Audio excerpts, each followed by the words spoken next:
lesu saudara-saudara. Coba kita ulang sekali lagi. Shalom. Ada sukacita di hari Minggu ini? Amin. Amin. Oh, keras sekali.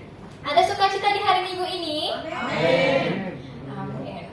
Oke, walaupun banyak tantangan seminggu yang kita hadapi, tapi kita tahu bahwa Tuhan beserta kita ya saudara-saudara. Oke, Ben boleh silakan ditampilkan.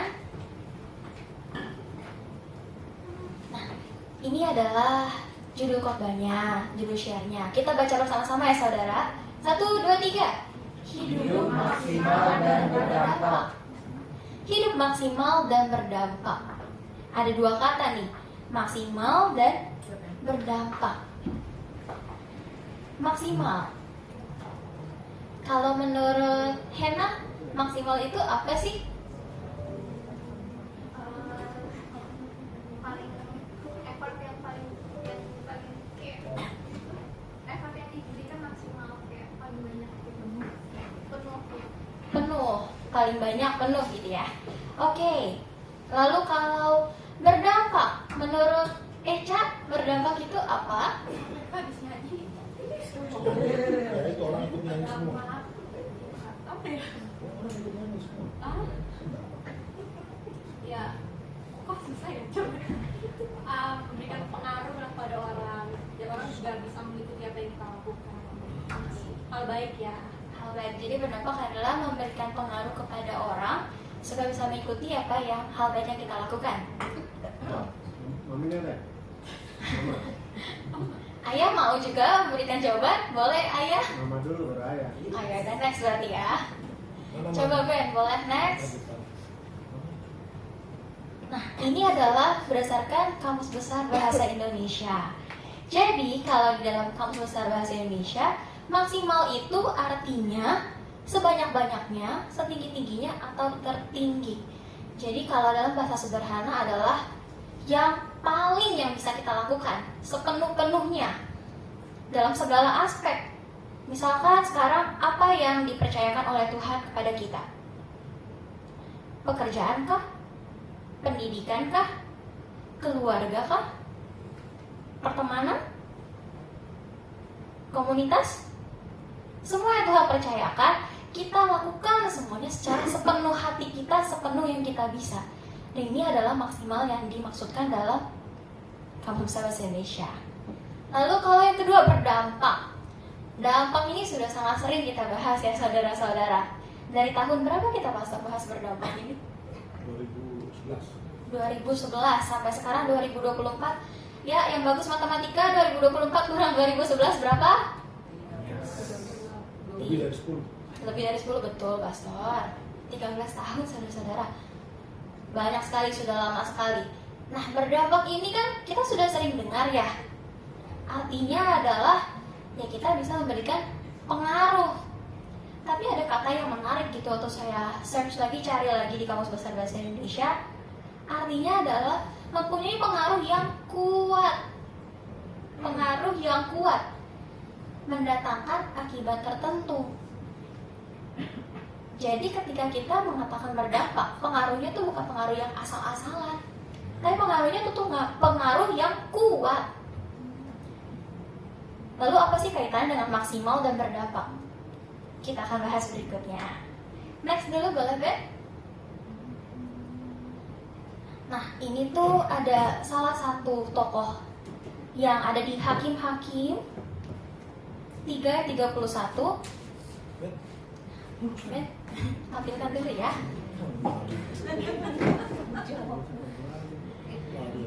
Atau boleh buka masing-masing sambil Ben juga. Hakim-Hakim 3 ayat 31. Ini tokoh yang sangat sedikit, baru cuma ada satu ayat di dalam Alkitab, betul gak? Dua ayat di dalam Alkitab. 5 ayat 6. 5 ayat 6. Satu lagi. Oke. Hakim-Hakim 3 ayat 31.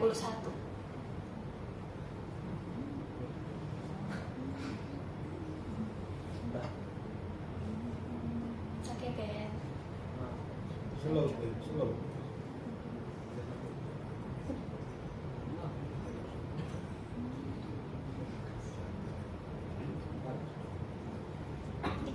dikit lagi. Oke. Nah, ini adalah salah satu bagian dari bersabar ya saudara-saudara. Akhirnya, yang di belakang bisa terbaca? Bisa. Kalau kurang besar kita minta besarkan lagi maksudnya. Bisa ya? Oke, kalau gitu kita mau baca bersama-sama. 1, 2, 3.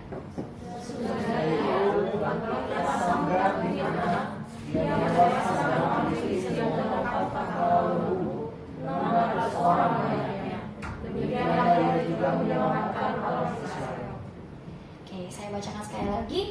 Hakim-Hakim 3 ayat 31. Sesudah dia, bangkitlah Samgar bin Anat. Ia menewaskan orang Filistin dengan tongkat penghalau lembu, 600 orang banyaknya. Demikianlah ia juga menyelamatkan orang Israel. Boleh balik ke slide-nya? Samgar, ada yang sudah pernah dengar nama ini sebelumnya? 1 di belakang. Ada lagi? Pastor pasti pernah. Kok gak angkat tangan Pastor? Ya 2 berarti. Berarti ada 2 yang sudah pernah mendengar ini dari sekian banyak.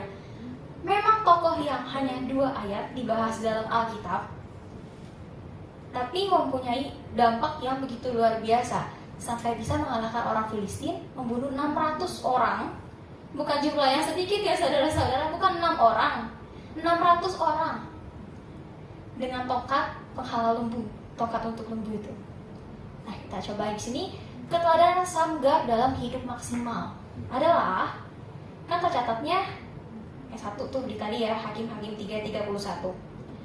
Tapi itu di sana menceritakan bahwa walaupun dengan sedikitnya informasi, tapi ada efek yang luar biasa yang ditimbulkan, bisa membebaskan orang Israel, saudara-saudara. Kebayang gak sih, kenapa sih Tuhan pakai yang cuma dicatatnya sedikit banget gitu, kayak gak signifikan, tapi efeknya bisa luar biasa, saudara-saudara. Satu hal yang seperti menyelenting saya sedikit waktu membaca ini adalah Tuhan tuh bisa pakai siapa aja, saudara-saudara. Bukan hanya orang terkenal, bukan hanya orang dengan jabatan tinggi, bukan hanya orang dengan kuasa yang banyak untuk bisa do something, melakukan sesuatu. Tapi siapapun kita, ketika kita mau dipakai Tuhan, ya jadilah kehendak Tuhan. Dan ini adalah suatu bentuk keteladanan yang luar biasa. Boleh next, guys? Nah, ini kan sudah disebut tadi ya. Jadi memang informasi tentang Samgar ini sangat sedikit, saudara-saudara. Di sini hanya 2 orang yang sudah pernah mendengarnya. Kalau tokoh-tokoh lain, Musa sudah pernah dengar semua, Abraham, siapa lagi kita bisa sebutkan, banyak sekali. Tapi kenapa sih Tuhan mau pakai seorang yang dicatatnya aja sedikit untuk bisa membawa efek yang luar biasa, untuk mengajarkan kita sebenarnya, saudara-saudara. Kita ini sebenarnya kalau kita mau lihat-lihat lagi ya lebih jauh, siapa sih? Butiran debu. Ada lagu dunia, aku tanpamu adalah butiran debu. Ya benar, kita tanpa Tuhan hanya butiran debu. Dan pada akhirnya Tuhan berikan nafas, kita mau dipakai Tuhan, jadilah kehendak Tuhan untuk kita lakukan dalam muka bumi ini. Tapi kembali lagi, apakah kita benar-benar mau menjadi alatnya Tuhan? Tuhan bisa pilih siapa aja, bukan mengenai apa yang melekat pada kita, kemampuan kita, untuk kita bisa dipilih Tuhan. Tapi ketika Tuhan pilih kita, bagaimana respon kita? Apakah kita mau melangkah bersama dengan Tuhan, atau kita tidak mau? Bisa aja dong kalau misalkan nih kita secara logika ya, Samgar cuma dicatat sedikit, diceritakan sedikit. Waktu dia disuruh Tuhan, kamu bebaskan orang Israel. Gak mau, kenapa harus aku? Aku aja bakal catat cuma sedikit. Aku cuma punya tongkat untuk menghalau lembu. Kenapa harus aku? Kenapa enggak mereka-mereka yang sudah punya perisai, yang sudah punya alat perang lengkap? Secara manusia kepikirkan kita pasti ada argumen-argumen seperti itu. Contoh di dalam kehidupan kita yang sekarang. Ketika kita misalkan diminta untuk berdampak. Apa ya contohnya yang paling sederhana adalah memberitakan firman dalam kehidupan kita sehari-hari. Terus kita bisa bilang, aku kan gak signifikan di lingkungan aku ini seorang pendiam. Kenapa harus aku? Namanya saya. Saya ini seorang pendiam. Kenapa harus saya yang memberitakan firman? Pastor, kenapa harus saya gitu? Kita pasti banyak juga. Misalkan yang lain, kenapa harus saya? Saya ini lingkungannya hanya di sekitar sekolah aja. Saya ini lingkungannya hanya di kantor kecil saja. Kenapa harus saya? Ya jawabannya satu, karena Tuhan mau. Lalu siapa kita yang mau, yang berani dan berhak menolak Tuhan? Jadi ketika Tuhan percayakan apapun itu pada kita sekarang, ya lakukan. Kita belajar dari teladan yang diberikan oleh Sanggar ini. Walaupun sangat terbatas, walaupun kita mungkin seolah tidak signifikan terlihatnya di dalam lingkungan, tapi dalam kondisi apapun, mari kita lakukan apa yang Tuhan mau, saudara-saudara. Apapun yang Tuhan percayakan saat ini bukan kebetulan, tapi pasti ada tujuan dan maksud yang Tuhan mau sampaikan melalui kita untuk sekeliling kita. Next. Dan ini ada berkaitan juga dengan background dari si Sanggar ini. Tadi kan di ayat itu hanya dibahas mengenai bapaknya Sanggar itu anak. Sudah, setelah itu tidak ada informasi apapun lagi mengenai keluarganya. Silsilahnya, latar belakangnya tidak ada. Lalu hal apa sih yang bisa kita pelajari, yang kita bisa ambil? Tidak peduli saudara-saudara mau latar belakang kita seperti apapun, ketika kita mau berjalan bersama Tuhan, maju melakukan kehendak Tuhan, Tuhan yang mampukan saudara-saudara. Kita nggak akan pernah bisa milih kita mau dilahirkan di keluarga seperti apa. Kita tidak pernah bisa memilih kita mau dilahirkan dalam keluarga yang memiliki status ekonomi, status sosial seperti apa. Tidak akan pernah bisa. Tapi kita bisa memilih respon kita menghadapi itu ke depannya seperti apa. Dan itu adalah bagiannya kita. Jadi bukan alasan seperti misalkan saya ini dari keluarga yang broken home, saya nggak bisa melayani Tuhan, saya nggak bisa menjadi berkat. Loh, kenapa? Itu bagian yang kita tidak akan pernah bisa pilih. Tapi apa yang kita bisa pilih? Walaupun saya memiliki latar belakang seperti ini, saya mau untuk bisa menjadi dampak bagi lingkungan saya. Saya mau untuk bisa menjadi berkat dengan apa yang saya punya. Biarkan itu bisa menjadi teladan, bisa menjadi suatu contoh bahwa suatu hal yang tidak bisa kita ubah bukan berarti menjadi penentu untuk kedepannya harus seperti apa. Tapi ada hal yang kita bisa lakukan. Kalau kita sekarang merasa masa lalu kita adalah masa lalu yang wah bobrok banget, masa lalu yang suram sekali, jangan berhenti saudara-saudara. Jangan pernah merasa gagal, jangan pernah merasa sudah tidak ada harapan lagi. Karena kalau kita bersama dengan Tuhan, semua itu bukan menjadi suatu masalah. Tuhan bisa pakai apapun. Bukankah kita sering melihat ada orang-orang yang masa lalunya tidak baik, tapi Tuhan pakai secara luar biasa untuk menjadi berkat bagi sekelilingnya, menjadi saksi yang nyata bahwa memang manusia bisa berubah kalau bersama dengan Tuhan. Jadi terlepas dari apapun yang ada di masa lalu kita, ya ayo jangan bersembunyi di balik itu. Melangkah bersama dengan Tuhan menuju pada masa depan sesuai dengan kehendaknya Tuhan yang mau kita kerjakan. Next. Maksimal meski sederhana. Di ayat yang tadi itu dibilang membunuh 600 orang dengan apa? Ya, dengan tongkat penghalau lembu, bukan dengan senjata. Apa tuh games-games yang sekarang itu yang tembak-tembakan, bukan pakai canggih-canggih kayak gitu, bukan pakai bom, bukan pakai meriam yang besar, ya. Hanya pakai alat yang sederhana. kita kebanyakan ini saat mau melakukan kehendaknya Tuhan atau melakukan yang dipercayakan selalu berpikir, ya oke, nanti yang wah sekalian. Semua itu gak akan bisa menjadi yang wah kalau nggak dimulai dari hal yang sederhana. Dan Tuhan itu berkuasa atas segalanya. Jadi gak harus kita mempunyai segala sesuatu yang wah dulu. Segala sesuatu yang sederhana yang Tuhan percayakan pada kita bisa menjadi sesuatu yang luar biasa di tangannya Tuhan. Jadi gak ada lagi excuse, gak ada lagi apa excuse bahasa Indonesianya? Alasan. Gak ada alasan untuk kita merasa gak bisa, untuk kita merasa gak cukup. Kurang sederhana apa sih tongkat lembu itu dibandingkan dengan pedang, dibandingkan dengan perisai untuk pertahanan diri, dibandingkan dengan bom, apapun itu, senjata-senjata lainnya. Tapi Tuhan pakai juga. Apa yang ada pada kita sekarang? Hal sederhana apa yang ada di kita? Jangan pernah anggap itu menjadi hal yang berlalu begitu saja. Tuhan bisa pakai itu. Apa sih kekuatan sederhana yang kita miliki saat ini? Mungkin contoh Kak Yustar dengan senyumannya yang sangat ramah. Itu juga bisa menjadi senjata saudara-saudara untuk mengalahkan musuh-musuh. Contoh lagi asyik, orang sudah bad mood nih mau masuk kan, terus Kak Yustar senyumin, "Shalom, selamat sore."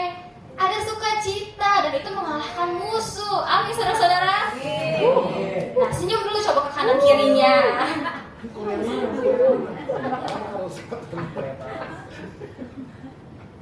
Contoh-contoh berikutnya, misalkan Eca.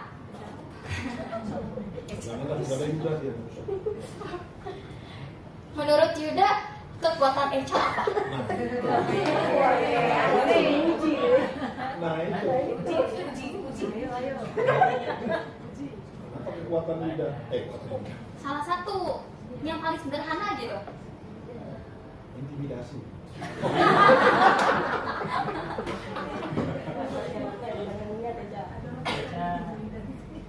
Eca bisa memotivasi. Oke. Eca, lolos Eca? Lolos? Ayah sih itu mesti. Oh ya, oke, udah hati-hati udah. Belum. Oke. Jadi menurut Yuda, salah satu kekuatan Eca adalah bisa memotivasi. Mungkin orang bilang, ya sederhana sekali, orang juga semua bisa kok, kayak kamu pasti bisa. Mungkin semua orang bisa gitu. Tapi kekuatan sederhana yang Eca punya bisa memiliki pengaruh yang luar biasa kepada Yuda dan kepada sekitarnya. Nah, itu dia. Misalkan muridnya Eca ini paling update di Instagram ya saudara-saudara. Jadi silakan di follow Instagramnya Eca untuk bisa melihat. Oh, mau promosi sekalian? Boleh. Like, promosi sekalian. Subscribe. Contoh di Instagram Eca tuh sering tentang murid-muridnya Eca ya. Bagaimana Eca mengajar, bagaimana Eca ngobrol dengan murid-muridnya dan ngajarin piano nih. Terus Eca bilang, "Oh ya kamu bagus, saya bisa." Terus ntar ada selfie bareng dulu, main TikTok bareng. Anak murid yang lagi bad mood disuruh belajar, dapat guru yang begini, kira-kira ada berubah gak moodnya? Ada. Segala sesuatu yang kita anggap sederhana tidak sesederhana itu bagi orang lain, saudara-saudara. Senyum kita di pagi hari untuk menyambut orang rumah, untuk menyambut security, untuk di sekolah, untuk guru, untuk teman kerja, tidak sesederhana itu untuk mereka. Jadi segala sesuatu yang kita anggap sederhana, pergunakan itu dengan maksimal. Untuk tujuan apa? Menggenapi apa yang Tuhan mau bagi kita untuk kita lakukan. Kalau ada di sini yang masih merasa saya nggak punya kelebihan, saya nggak punya kekuatan apapun, mari kita bertobat bersama-sama saudara. Karena kita sama saja merendahkan Tuhan kalau kita berkata seperti itu. Tuhan yang menciptakan kita, bisa-bisanya kita bilang ciptaannya Tuhan itu tidak bagus, tidak ada kelebihan, tidak ada kekuatan. Mari kita bertobat. Karena Tuhan ciptakan kita tuh dengan maksimal, dengan tujuan. Jadi segala yang ada pada diri kita itu ada tujuannya. termasuk setiap kekuatan-kekuatan yang Tuhan percayakan. Next. Lalu Sanggar ini kan tadi dibilang pakai tongkat menghalau lembu kan. Berarti profesinya apa saudara? Seorang gembala lembu. Bukan seorang prajurit. Tapi Tuhan pakai seorang gembala lembu ini saudara untuk bisa melakukan hal besar. Apa sih kita sekarang profesi kita? Seorang pelajar, ibu rumah tangga, guru, pekerja kantor. Hal-hal yang kita anggap kayak ya udah itu biasa aja. Tapi Tuhan bisa pakai itu saudara-saudara. Tidak perlu menjadi CEO, kepala sekolah, tidak perlu untuk bisa menjadi misionaris keliling dunia. Untuk kita bisa mau menggunakan apa yang Tuhan mau kita gunakan gitu, kita percayakan. Jadi gak harus menjadi profesi yang luar biasa, yang wow, untuk bisa melakukan sesuatu yang wow. Ya coba kita bayangkan aja, semua orang maunya jadi direktur dulu, mau jadi CEO dulu, mau jadi kepala sekolah dulu, mau jadi misionaris dulu, baru melakukan kehendak Tuhan, baru mau dipakai Tuhan. Kapan jalannya kita saudara-saudara? Mari kita mulai semuanya tuh dari apa yang ada di kita sekarang.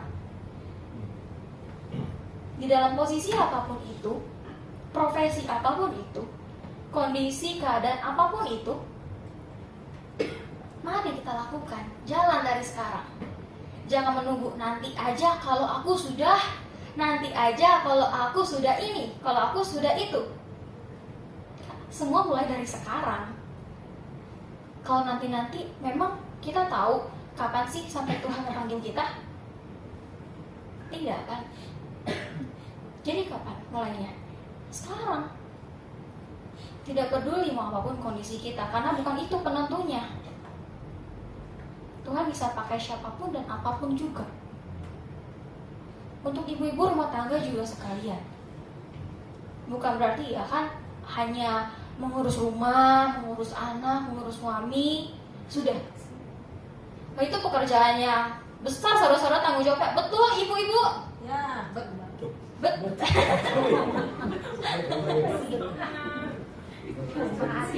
itu pekerjaan yang besar. Jadi kembali lagi, apa yang kita anggap sederhana belum tentu sederhana itu di pandangan orang. Jangan suka mengecil-ngecilkan diri kita sendiri, saudara.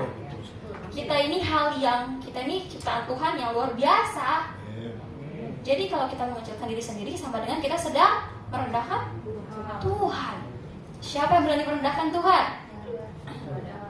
Gak ada kan? Ya berarti stop mengecilkan diri sendiri. Coba kiri kanan tepuk dulu. Stop mengecilkan diri sendiri. Bukan fisik ya saudara-saudara. Bapak mohon maaf.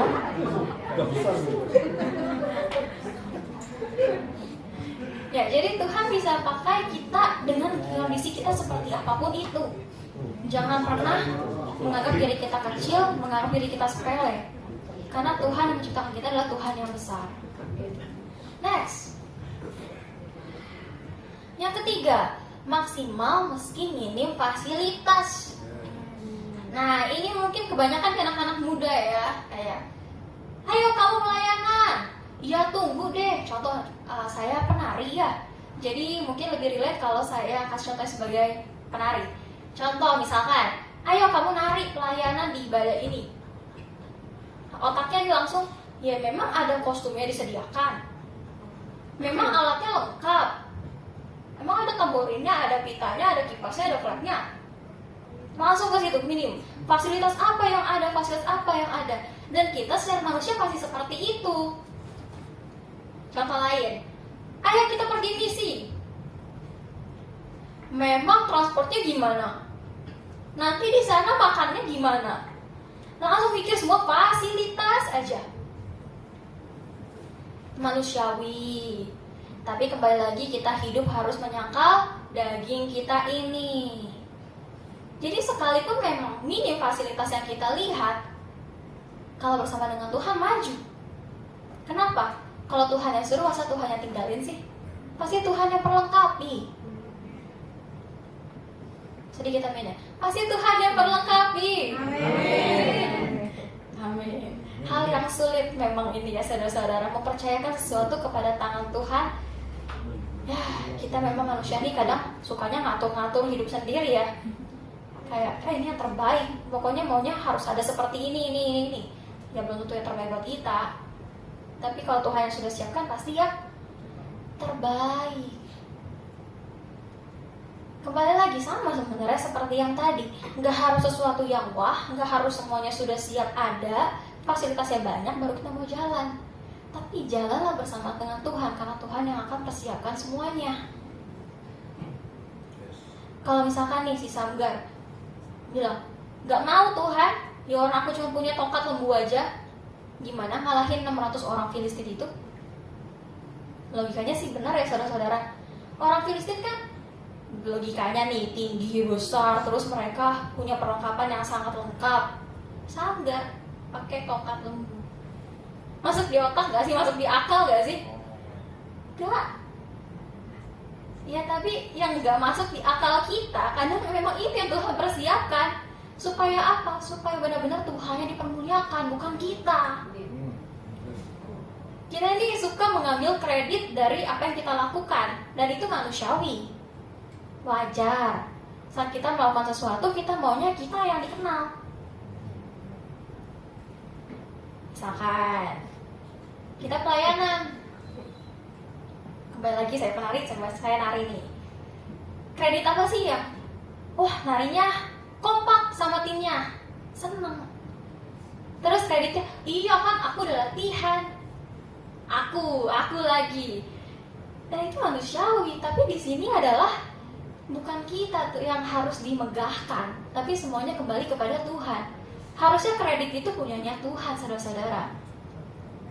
Jadi kenapa sih Tuhan juga izinkan untuk kita mengalami hal-hal yang mungkin harus menjadi sesuatu yang sederhana, minim fasilitas, tapi jalan dengan kehendaknya Tuhan. Supaya apa? Supaya kita gak bisa lagi bilang ini karena aku, ini karena Tuhan. Kalau tadi misalkan Samgar justru diperlengkapi dengan alat perang yang begitu luar biasa, punya prajurit yang sangat banyak. Ketika mengalahkan 600 orang Filistin, bisa nggak sih terbesit kayak yang ini karena aku yang hebat? Sangat bisa. Tapi kalau seperti ini, apakah bisa bilang pakai tongkat lembu aku yang hebat? Lucu ya malah kalau kayak gitu berani bilang. Karena kalau kita mau lihat, ya pasti kalah, gak bisa. Tapi karena bersama dengan Tuhan bisa. Jadi ini ada dua sisi ekstrim sebenarnya saudara-saudara.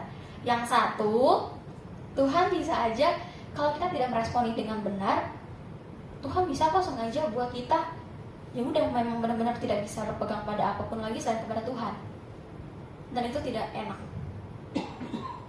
Ada yang sudah pernah mengalaminya di sini? Kayak tadinya kita merasa punya pegangan, aku masih punya ini, masih punya itu, ini itu banyak, aku aman, oke, aku mau jalan mengikuti kehendaknya Tuhan. Tapi suatu ketika Tuhan seperti cut, dan kita nggak punya, kayak merasa aku nggak bisa pegang yang ini, aku nggak bisa pegang yang itu, tapi aku mau jalan sama Tuhan. Kan ada yang kekeh banget. Yang karena aku, jadi karena aku punya ini itu aku bisa jalan, semua baik-baik aja.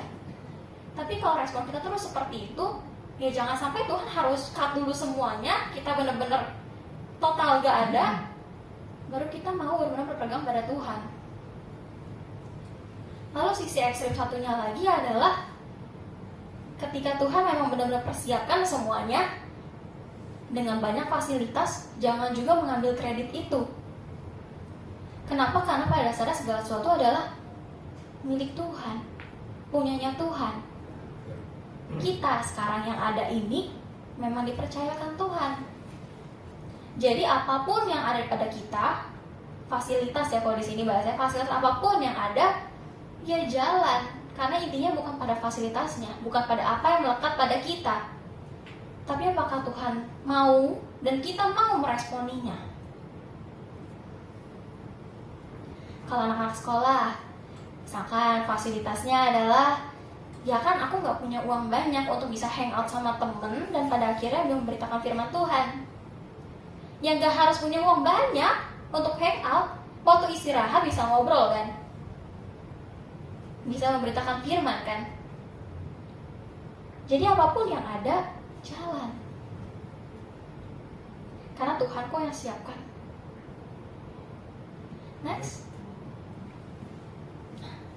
Ini tuh seperti lagu yang tadi ya, yang kita sudah nyanyikan.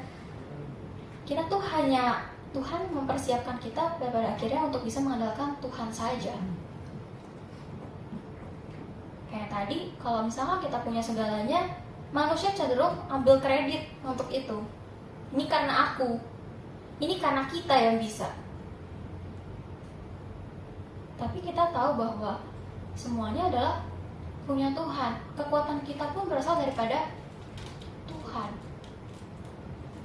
Jadi kalau kita bisa do something sekarang, jangan pernah kita sombong, saudara-saudara. Yes. Karena keberhasilan kita pun semua dari Tuhan.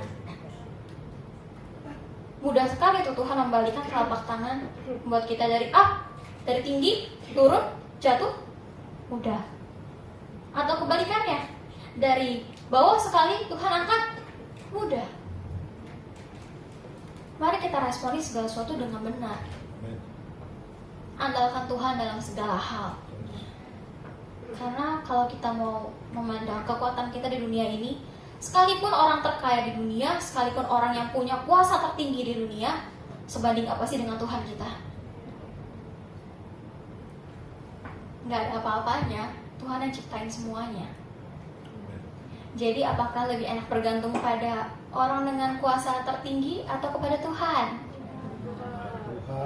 Tuhan yang walaupun tidak kelihatan tapi ternyata punya semuanya dan yang sudah mengatur segala sesuatu. Bahkan sebelum kita ada di dalam dunia ini, sampai pada waktu kesudahannya yang kita juga nggak tahu. Next. Nah, ini kesimpulannya. Jadi hidup maksimal. Maksimallah meski kita terbatas. Maksimallah meski kita sederhana. Maksimallah meski kita minim fasilitas. Ya, kita harus menyadari bahwa kita sebagai manusia memang manusia yang terbatas. Tidak harus menjadi sempurna. Saya pernah dibilang, berikan ruang ketidaksempurnaan di dalam dirimu. Supaya apa?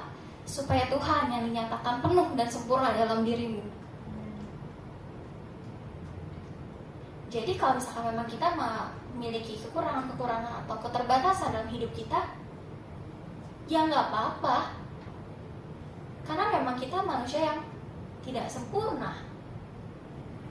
Tapi biarkan melalui keterbatasan itu, ketidaksempurnaan itu, kuasa Tuhan yang sempurna dalam diri kita. Supaya kita bisa maksimal. Sehingga apa? Bukan kita yang memiliki kredit itu. Bukan kita yang dipermuliakan, tapi Tuhan yang dipermuliakan. Sederhana. Maksimallah meski kita sederhana. Tidak harus menjadi yang wah. Untuk melakukan sesuatu tuh gak harus menjadi sesuatu.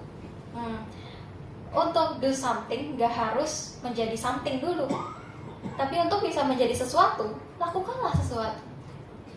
Oke, belibet. Kita ubah. Agak bingung ya. Jadi kita gak harus menjadi sesuatu dulu, baru kita melakukan sesuatu. Kalau bahasa sekarang tuh gak harus jadi orang besar dulu untuk kita bisa melakukan sesuatu. Tapi melakukanlah sesuatu dulu untuk kita menjadi orang yang besar. Besarnya bukan taraf dunia ya, saudara-saudara. Tapi besar di sini adalah dimaksudkan kita mau menjadi pelaku-pelaku firman, menjadi alat bagi kerajaan Allah dalam muka bumi ini. Jadi nggak perlu menunggu sesuatu yang mewah, sesuatu yang megah, sesuatu yang wah. Apapun keadaan kita, sesederhana apapun kita bisa menjadi maksimal. Maksimallah dalam apa yang Tuhan percayakan saat ini. Karena hal sederhana yang mungkin kita rasa kecil banget di diri kita, belum tentu sesederhana itu bagi orang lain. Kekuatan sederhana yang kita miliki bisa menjadi berkat luar biasa bagi orang lain.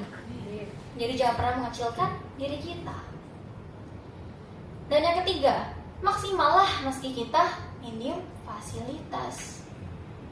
Gak harus kita diperlengkapi semuanya dulu di depan mata kita baru kita jalan, karena gak akan jalan-jalan kalau seperti itu. Tapi apa yang ada pada kita, selama kita mau berjalan dengan Tuhan, pasti Tuhan yang lengkapi. Jadi maksimallah dengan apapun yang ada pada kita sekarang. Jangan keseringan kita menuntut, Tuhan aku maunya disiapkan A, B, C sampai Z dulu. Tapi ketika kita berjalan, Tuhan akan siapkan semua yang kita butuhkan, yang kita perlukan, bukan yang kita mau. Karena yang kita mau kadang memang bukan yang kita butuhkan. Ini pasti sering terjadi sih. Aku mau beli baju, tapi aku sebenarnya tidak butuh karena aku punya selemari di rumah. Nah itu naturalnya manusia. Bapak kita itu kan bapak yang paling tahu ya, paling mengenal kita. Orang tua di sini pasti sudah sangat paham bagaimana nge-treat anak-anaknya yang sering kali mau banyak hal padahal belum tentu itu yang dibutuhkan. Betul saudara-saudara? Benar. Amin, benar. Ada seruan-seruan tersembunyi nampaknya ini. Bapak kita di dunia, orang tua kita di dunia aja seperti itu mengenalnya. Terlebih bapak kita yang ada di surga. Apa sih yang gak Tuhan siapkan kalau memang kita butuhkan itu? Pasti Tuhan siapkan. Jadi jangan pernah takut. Tuhan kita bukan Tuhan yang jahat. Gak akan pernah ditinggalin kok. Jadi jalan aja.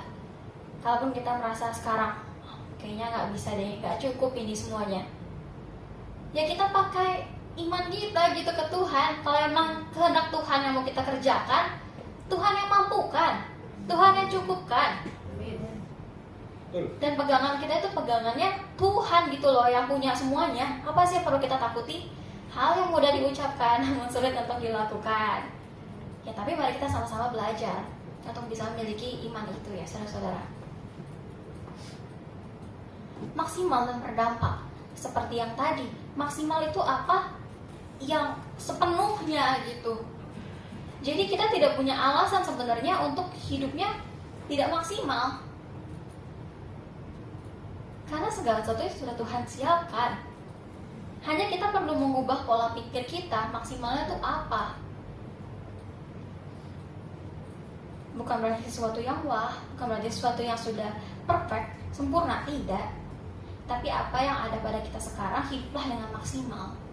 Semua yang dipercayakan, maksimalkanlah semua itu. Jangan mau ada di standar dunia yang baik-baik saja gitu.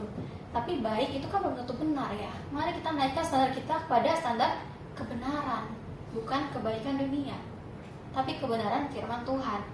Itulah standar maksimalnya kita. Lalu bagaimana cara kita untuk bisa hidup maksimal? Ayat juga ini yang sudah sangat sering disampaikan dan sudah sangat sering kita dengar. Kolose 3 ayat 23. Ada yang hafal? Yang hafal dapat hadiah dari pastor.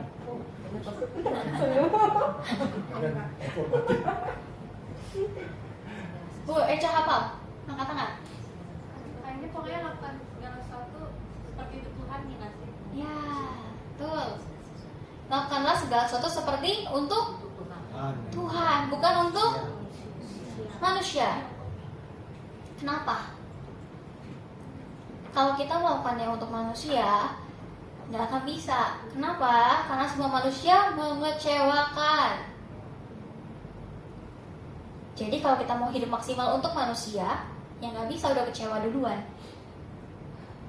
Dan kalau udah kecewa, naturnya manusia adalah nggak akan mau lagi.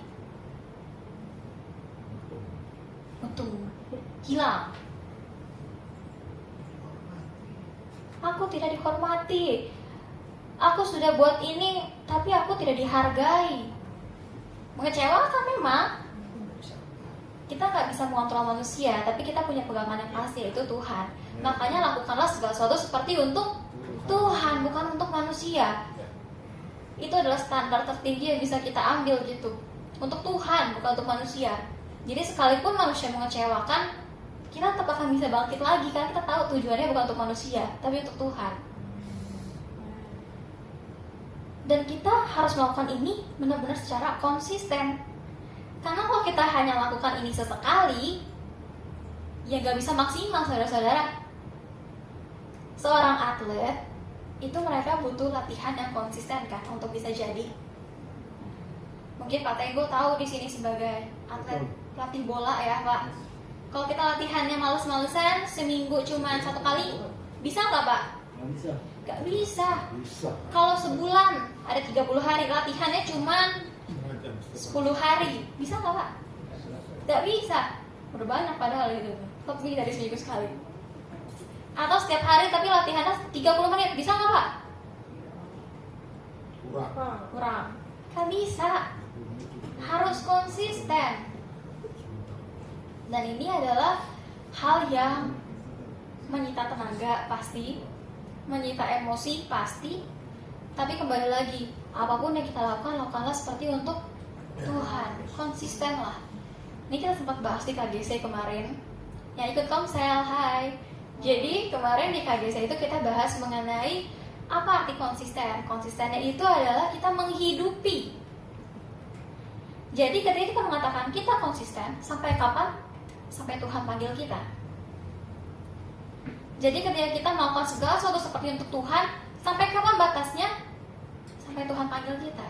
Sampai Tuhan nyatakan tugas kita sudah selesai. Jadi hiduplah dengan maksimal sampai kapan? Sampai Tuhan nyatakan kita sudah selesai tugasnya dalam dunia ini. Dan kita perlu berkomitmen untuk itu, saudara-saudara. Ini timbal balik sih, komitmen konsisten, komitmen konsisten. Karena tanpa kedua ini kita gak akan bisa apa-apa. Hanya akan jadi hal yang sementara. Dan biasanya sementara ini akan mengecewakan lagi pada akhir-akhirnya. Jadi mari kita belajar untuk kita bisa berkomitmen, konsisten untuk hidup maksimal, dan lakukanlah segala sesuatu seperti untuk Tuhan, bukan untuk manusia. Next, ini suatu pertanyaan refleksi bagi kita semua. Sudahkah kita hidup dengan maksimal? Atau kita selama ini masih hidup dalam yang ya udahlah, yang penting dunia udah lihat aku baik. Tapi balik tertarik lagi standar kita bukan kepada standar baik dunia, tapi pada standar kebenaran firman Tuhan. Dan yang kedua, dampak apa yang kita berikan bagi sekeliling kita? Karena seperti arti yang di awal, ada pengaruh kuat yang kita berikan. Jadi hati-hati bagaimana kita meresponi sesuatu, bagaimana kita berperilaku, bertindak, berkata. Semua itu ada pengaruhnya. Jadi kita punya suatu pilihan. Apa yang mau kita kerjakan? Apa yang mau kita lakukan? Dampak apa yang mau kita berikan? Dan efeknya akan sangat kuat. Jadi marilah kita bijaksana untuk bisa memilah. Nah ini tuh kita sebenarnya, aku sama Echa gak janjian ya untuk lagu-lagunya. Echa deg-degan ya setiap dipanggil ya. Maaf ya. Gak janjian saudara-saudara, tapi waktu tadi seperti terlintas gitu. Yang percaya pasti Roh Kudus yang aktif ya mengingatkan kita semua kan. Tadi kan lagunya adalah yang pertama, Allah sumber kuatku ya. Hanya Tuhan milik kita di dalam dunia ini. Gak ada lagi yang kita miliki. Yang kita inginkan di dunia ini hanya Tuhan.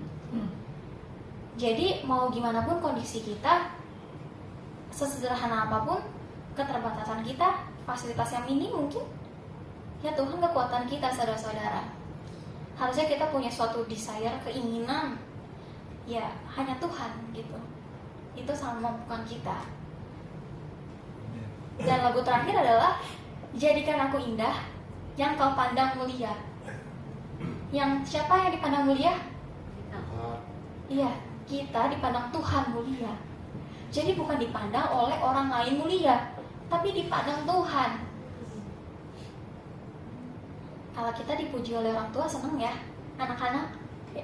Wah, good boy, kamu baik sekali hari ini. Wah, nilai kamu bagus ya. Iya, papa bangga sama kamu. Senang. Ini bapak kita loh di surga yang bilang kayak gitu.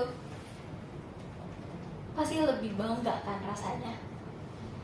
Jadi saat kita melakukan segala sesuatu, ya semuanya untuk Tuhan, bukan untuk manusia. Dan ada kata-kata, ajarku berharap hanya kepada Tuhan, ajarku berharap hanya kepadamu. Biarlah semuanya itu hanya dari Tuhan, kekuatannya kita berharap kepada Tuhan untuk kita bisa maksimal dalam